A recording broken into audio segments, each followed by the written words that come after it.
Figurez-vous la situation. Un syndicat se bat et obtient pour ses membres les plus grosses augmentations de salaire depuis des années. On pourrait croire une victoire totale, n'est-ce pas? Eh bien, imaginez que juste après, on lui retire son droit de négocier. C'est l'histoire assez paradoxale du syndicat SNTPCT qu'on va décortiquer ensemble. Alors, commençons par le début, la victoire. En 2023, le SNTPCT frappe un très grand coup. Il obtient des augmentations de salaire vraiment significatives pour les techniciens du cinéma et de la télé, les fameux intermittents du spectacle.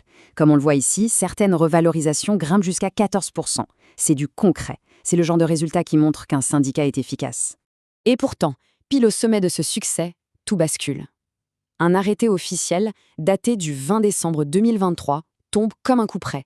Le SNTPCT est déclaré non représentatif. En clair, ça veut dire qu'on lui retire son droit de négocier pour le secteur audiovisuel. La victoire se transforme subitement en une défaite amère. Alors, la question qu'on se pose tous, c'est comment est-ce possible? Comment une victoire aussi nette peut-elle se transformer quasiment du jour au lendemain en défaite? C'est tout le puzzle qu'on va essayer de reconstituer. Allez, on plonge dans les détails de cette histoire.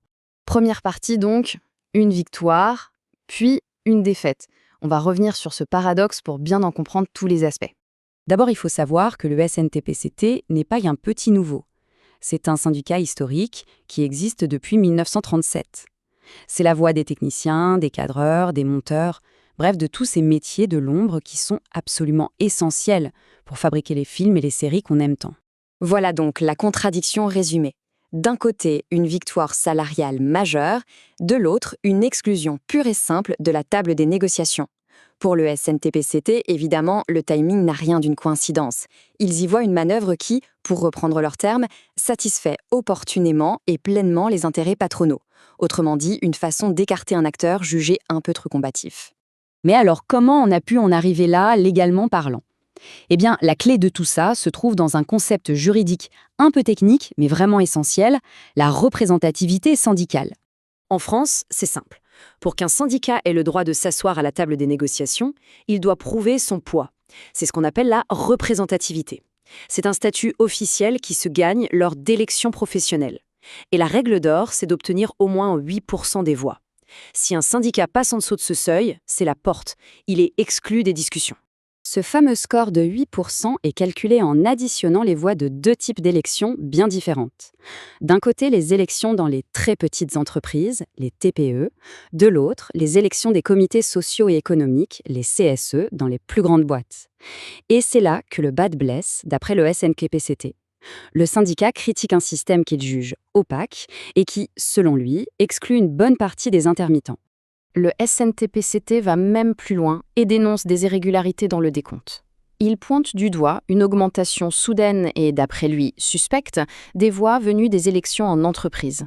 Un afflux de votes qui aurait bénéficié à d'autres syndicats et qui aurait fait passer mécaniquement le score du SNTPCT juste sous la barre fatidique des 8%.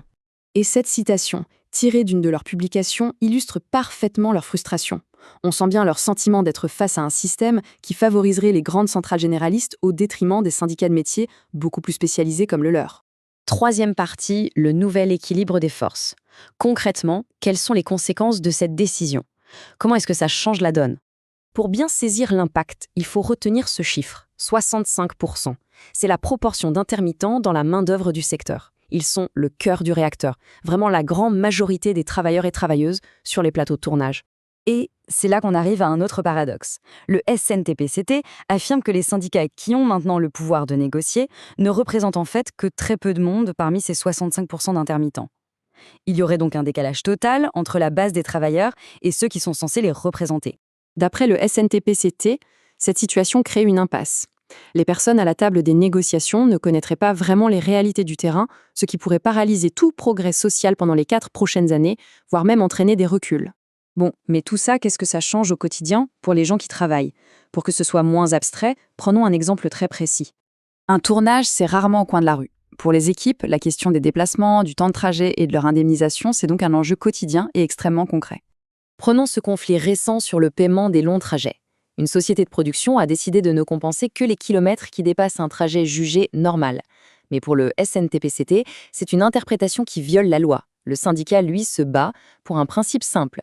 Si le trajet est exceptionnellement long, c'est tout le trajet qui doit être compensé, du premier au dernier kilomètre. Cet exemple illustre parfaitement ce qui est en jeu. Sans un syndicat spécialisé et combatif à la table pour défendre ce genre de points très techniques, il y a un risque que des protections sociales importantes qui ont été gagnées de haute lutte soient petit à petit grignotées. 5e et dernière partie, le combat pour se faire entendre. Si on prend un peu de recul, on s'aperçoit que ce conflit dépasse le seul cas du SNTBCT. Il pose une question bien plus large sur qui a vraiment le droit de parler au nom des travailleurs. Le SNTPCT ne voit pas cet événement comme un cas isolé. Pour eux, ça s'inscrit dans une tendance de fond qui viserait à marginaliser les syndicats de métier, les syndicats spécialisés comme le leur, au profit de grandes centrales plus généralistes. Leur combat, pour le dire avec leurs propres mots, c'est de préserver leur capacité à voir plus loin et à décider eux-mêmes de ce qu'ils vont faire. C'est une lutte pour leur indépendance et leur droit à définir leur propre avenir. Finalement, cette histoire nous renvoie à une question fondamentale qui va bien au-delà du cinéma français. Est-ce qu'un système de représentation est juste s'il écarte ceux qui obtiennent des résultats concrets pour les salariés ? À la table des négociations, quelle voix compte le plus ? Celle qui est officiellement désignée ou celle qui représente vraiment la base ? La question reste ouverte.